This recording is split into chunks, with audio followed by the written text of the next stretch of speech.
Olá, minha gente, essa é a nossa 22ª aula de obrigações. Hoje, um convidado especial que se meter aqui. Eu comecei a gravar, ele veio.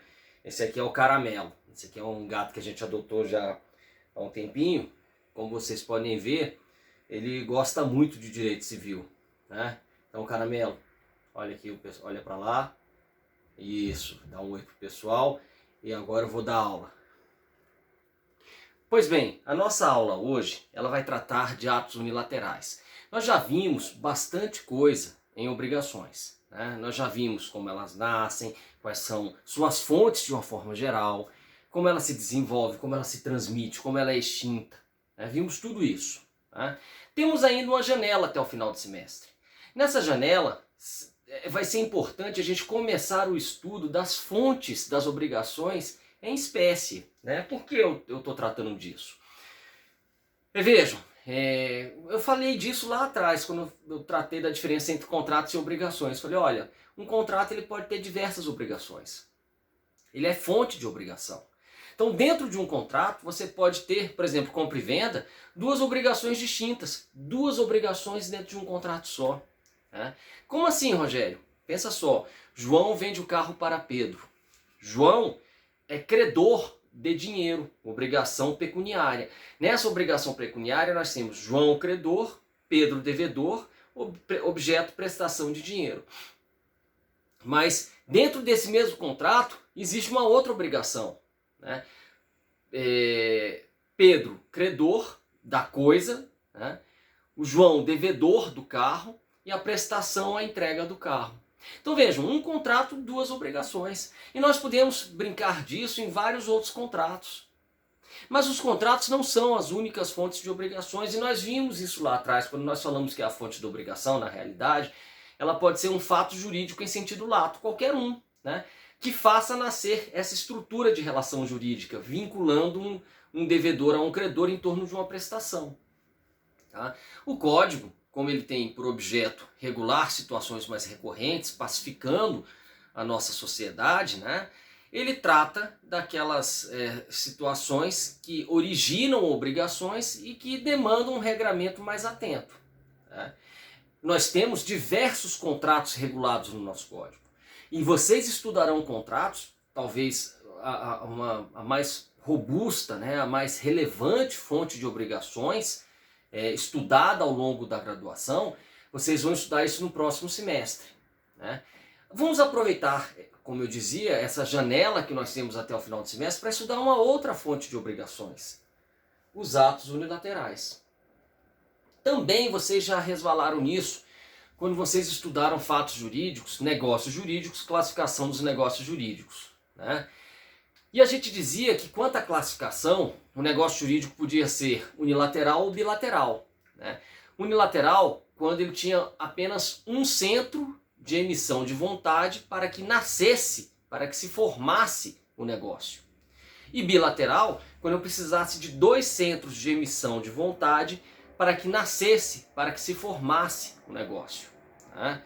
Essa expressão é muito feliz, o professor Carnacchione usa no livro dele.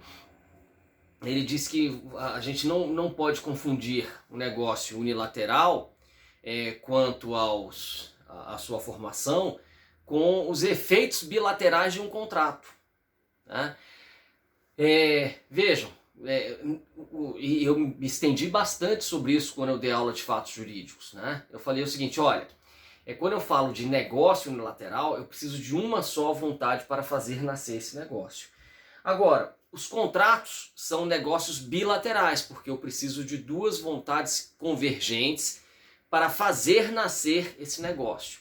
Só que os contratos eles podem ser classificados como contratos unilaterais ou contratos bilaterais quanto aos seus efeitos, né? Se eles geram obrigações, prestações para todos os lados, né, eles serão aqui, para os dois lados, eles serão contratos bilaterais. Se eles geram prestações apenas para um dos lados, eles serão contratos unilaterais. Mas eles serão, e aí eu chamo a atenção e remeto o estudante mais curioso à aula de classificação de negócios jurídicos. Vejam esse trocadilho de palavras que pode parecer complicado, mas é relevante, tá?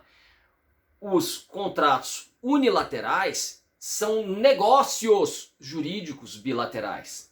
Porque para nascer contrato, este negócio chamado de contrato, ele precisa de pelo menos duas vontades convergentes, emitidas uma em direção à outra.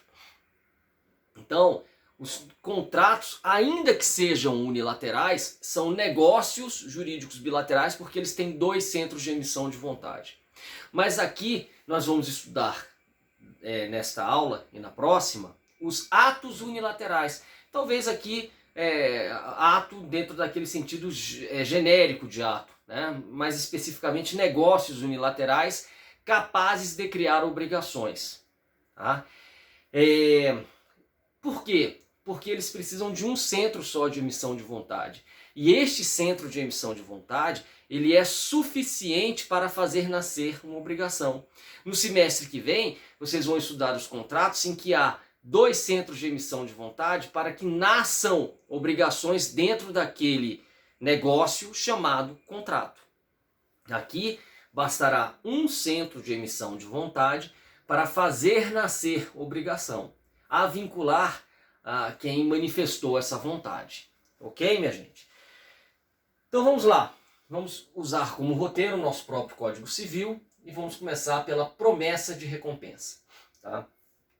Bom, o artigo 854, ele diz assim: aquele que por anúncios públicos se comprometer a recompensar ou gratificar a quem preencha certa condição ou desempenhe certo serviço, contrai a obrigação de cumprir o prometido. Então eu faço nascer para mim uma obrigação porque eu prometi esta vantagem a quem se enquadrasse dentro de determinada condição. Exemplo, vou dar uma recompensa para quem achar o meu cachorro que sumiu, promessa de recompensa. Vou dar uma gratificação para quem conseguir desenvolver uma vacina eficaz contra tal doença. Vou dar um prêmio para quem ficar em primeiro lugar num concurso. Tá? Então vejam, eu estou prometendo uma recompensa e por meio desta minha unilateral manifestação de vontade, eu produzo um negócio jurídico capaz de gerar uma obrigação a me vincular. Mas uma obrigação, professor, a te vincular? Sim, porque o credor vai ser quem cumprir o que fora estabelecido. Então, quem fez o que se estipulou. O devedor será o promitente. E a prestação será a recompensa.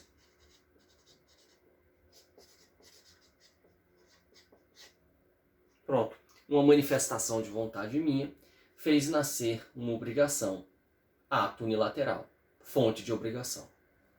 Beleza? Então, gente, é isso.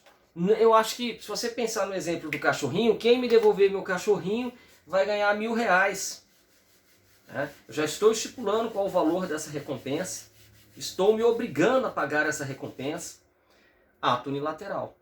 Então, repetindo, aquele que por anúncios públicos se comprometer a recompensar ou gratificar a quem preencha certa condição ou desempenhe certo serviço, contrai a obrigação de cumprir o prometido. Ah, outra coisa. Essa promessa não confundam com algo que vocês estudarão no semestre que vem, que é a promessa de compra e venda, ou o contrato, desculpe, não é só a promessa de compra e venda, o contrato promessa ou promessa de contrato. Tá? A promessa de contrato já é um contrato e, portanto, é um negócio bilateral, cujo objeto é a celebração definitiva de um novo contrato quando preenchidas determinadas obrigações pelas duas partes. Tá? Então, a promessa de contrato ou contrato promessa, ele é, ou pré-contrato, ele já é um contrato. Tá? Aqui não, aqui existe um negócio jurídico unilateral em que o sujeito fala assim: quem fizer tal coisa, eu vou recompensar. Promessa de recompensa. Ato unilateral. 855. Quem quer que, nos termos do artigo antecedente, fizer o serviço ou satisfizer a condição, ainda que não pelo interesse da promessa, poderá exigir a recompensa estipulada. Ah, eu fiz porque eu fiz, né? Ah, eu nem estava pensando tanto nessa recompensa, mas eu fiz, né? Eu nem tinha visto o anúncio dizendo eu devolvesse o cachorrinho, eu ia ganhar uma grana, mas eu cumpri. Eu faço jus ao benefício. Porque o sujeito unilateralmente, não foi um contrato, ele unilateralmente se comprometeu a recompensar. Se eu levei o cachorrinho lá, ele vai ter que honrar a palavra que unilateralmente ele empenhou. Tá? Então, quem quer que nos termos do artigo antecedente fizer o serviço ou satisfizer a condição, ainda que não pelo interesse da promessa, poderá exigir a recompensa estipulada. 856. Antes de prestado o serviço ou preenchida a condição, pode o promitente revogar a promessa, contanto que o faça com a mesma publicidade. Se houver assinado prazo de execução da tarefa, entender-se-á que renuncia o arbítrio de retirar durante ele a oferta. O candidato de boa-fé que houver feito despesas terá direito a reembolso. Então, gente, desde que eu use a mesma publicidade e não tenha prazo estipulado para o cumprimento do serviço, né, ou daquilo que eu prometi recompensar, eu posso retirar essa promessa.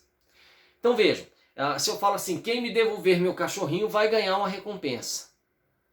Aí depois eu desencanei e falei assim, Deus tomou conta, certamente uma alma bondosa encontrou, já procurei de todo jeito, não achei. Aí eu vou, espalho os cartazes dando a mesma publicidade, dizendo, olha, não vou mais recompensar.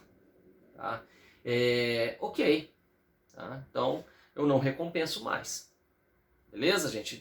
Eu emprego a mesma publicidade, tá? E essa promessa de recompensa ela não pode estar vinculada a um prazo definido.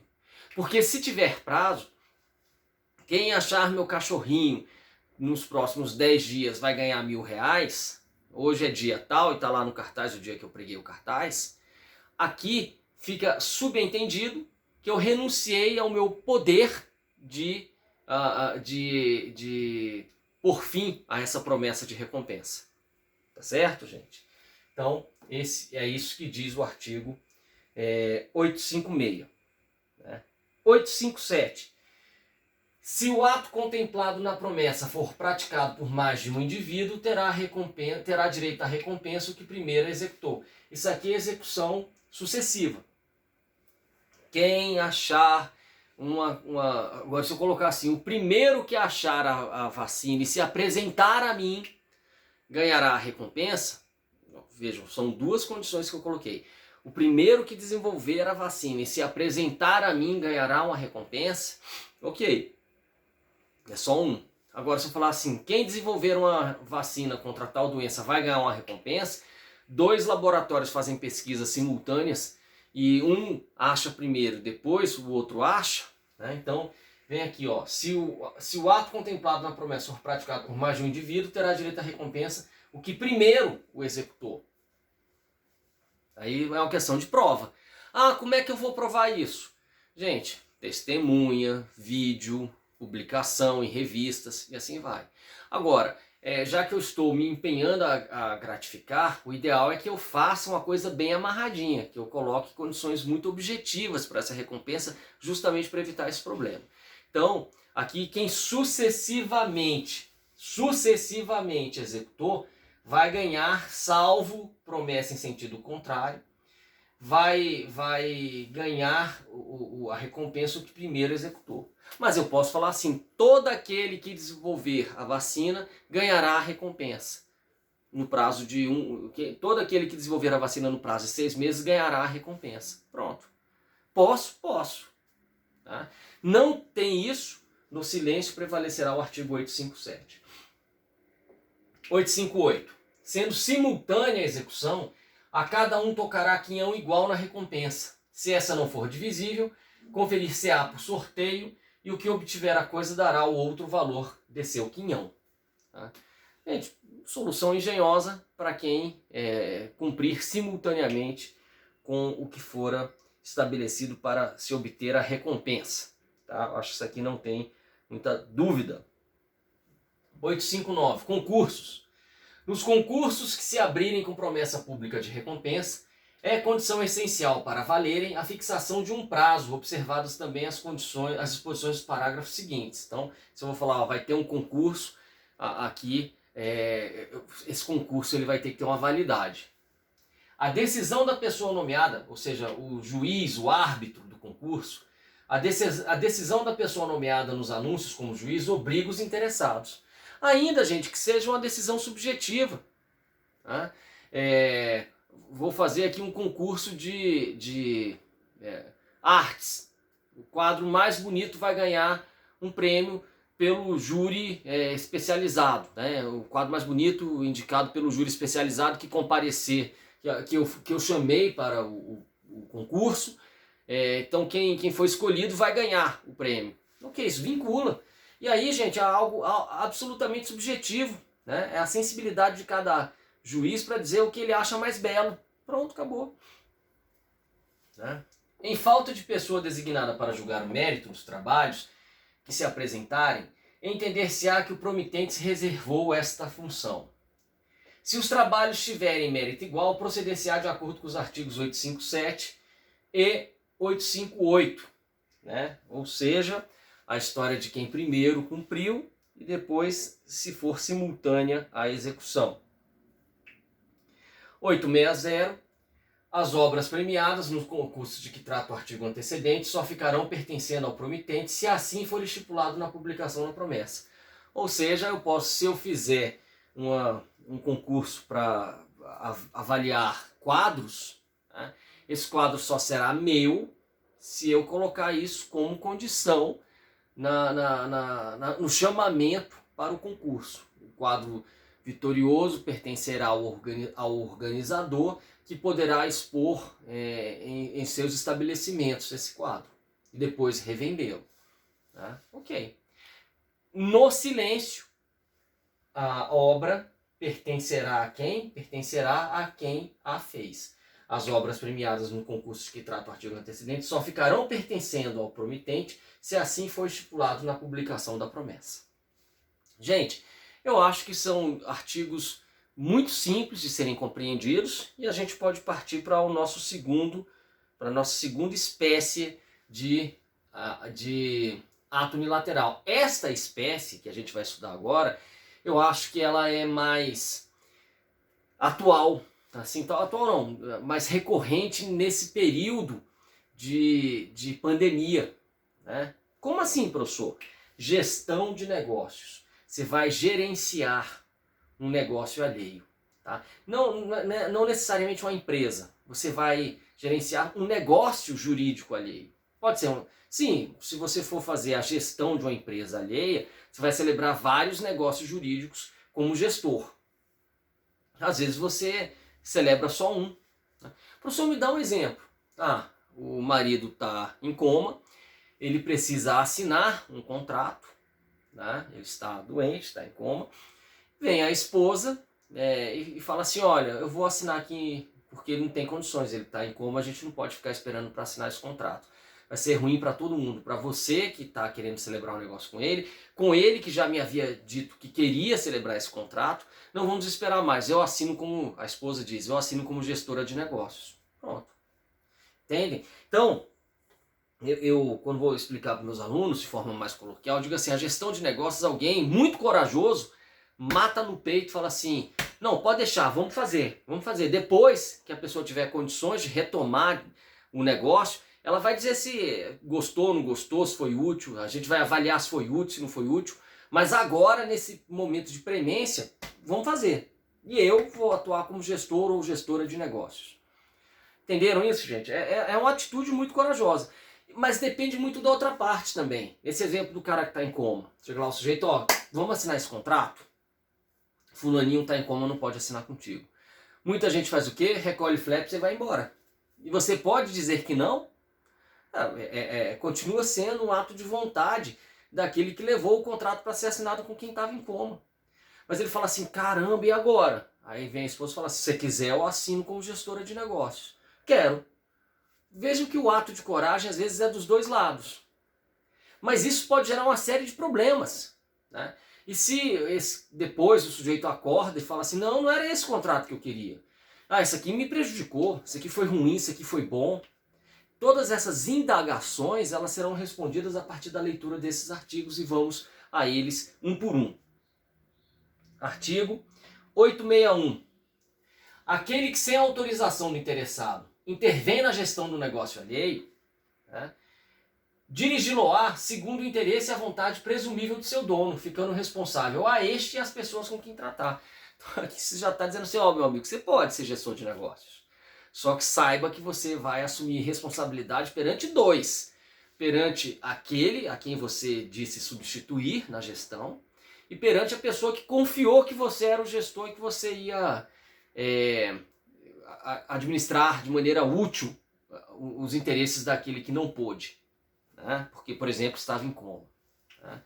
Então, vejam que é um gesto de coragem, e eu diria coragem das duas partes, porque aquele que celebra o negócio com o gestor, ele tem o poder também de dizer não, não quero. Né? Mas ele topou também. Ele não é obrigado a fazer. Ele pode falar, não, não quero celebrar negócio com o gestor. Eu quero celebrar negócio só com o próprio, ou com a própria. Ok? Mas então, aquele que sem autorização do interessado intervém na gestão do negócio alheio, dirigi-lo-á segundo o interesse e a vontade presumível de seu dono, ficando responsável a este e as pessoas com que tratar. Exemplo disso, o sujeito ficou em coma, o sujeito desapareceu por alguns poucos dias e aqueles poucos dias seriam cruciais para a celebração de determinados negócios. Vem o gestor, um funcionário da empresa, fala assim, não, ó, o gerente sumiu, foi sequestrado, sei lá o que aconteceu, não está dando notícia, mas a empresa não pode parar. Eu não sou o gerente, mas eu vou atuar como gestor de negócios e vamos, em nome da empresa, aqui celebrar esse contrato. Beleza? Bom, artigo 862. Se a gestão foi iniciada contra a vontade manifesta ou presumível do interessado, responderá o gestor até pelos casos fortuitos, não provando que teriam sobrevindo ainda quando se houvesse abatido. Tá? Gente, se você assume a gestão contra a vontade do interessado, você não vai responder só por culpa não, até pelos fortuitos. Né? Se você assume a gestão de acordo com a vontade presumível, já é um ato de coragem, esse aqui é o Superman, meu amigo, a Supergirl, que topou fazer isso. Porque vai responder até pelo caso fortuito, a menos que ele fale assim, olha, esse caso fortuito aconteceu, mas aconteceria da mesma forma se estivesse na mão do sujeito a quem eu substituo. Tá? É a única defesa. Tá? Mas isso se der prejuízo, porque se tudo correr bem, aí é só alegria ao final. Depois faz até um churrasco comemorando. 863. No caso do artigo antecedente, se os prejuízos da gestão excederem o seu proveito, poderá o dono do negócio exigir que o gestor restitua as coisas ao estado anterior ou indenize da diferença. Né? Então, se as coisas deram erradas, veja a sanção que este gestor vai assumir. Né? E tem um amigo meu que fala assim, não existe generosidade que fique impune. Porque na gestão, o sujeito que virou gestor, ele foi corajoso e generoso. Ele falou, não, eu vou assumir o negócio alheio, para não deixar tudo piorar. Só que às vezes quando ele assume o negócio alheio, ao invés de ajudar, é uma pessoa inábil, ao invés de ajudar, atrapalha. O que é que vai acontecer com ela? 863. No caso do artigo antecedente, gestão iniciada contra a vontade manifesta ou presumível, se os prejuízos da gestão excederem o seu proveito, poderá o dono do negócio exigir que o gestor restitua as coisas ao estado anterior ou indenize da diferença. Bom, 864. Tanto que se possa, comunicará o gestor ao dono do negócio a gestão que assumiu, aguardando-lhe a resposta, se da espera não resultar perigo. Então, eu assumi o negócio porque o fulaninho estava em coma. O fulaninho acordou. Eu posso falar com ele, chego lá, ó, meu amigo, enquanto você estava em coma, o pau quebrou, tive que assumir a gestão de negócio teu, e foi isso. Explica o negócio e vê o que ele vai dizer, porque ele pode falar, ok, estou ratificando tudo, ou ele pode falar, não gostei, e aí a gente vai ver as outras consequências. Mas se ele falar, gostei, ufa, ratifico tudo que você fez, ufa, gestor agiu como se fosse um procurador, um mandatário. Vamos ver depois o que acontece nessas hipóteses com mais detalhe. Mas ele tem que avisar para o dono do negócio, a gente chama de dono do negócio, né? Ele tem que avisar o dono do negócio que ele fez uma gestão, aguardando-lhe a resposta. 865.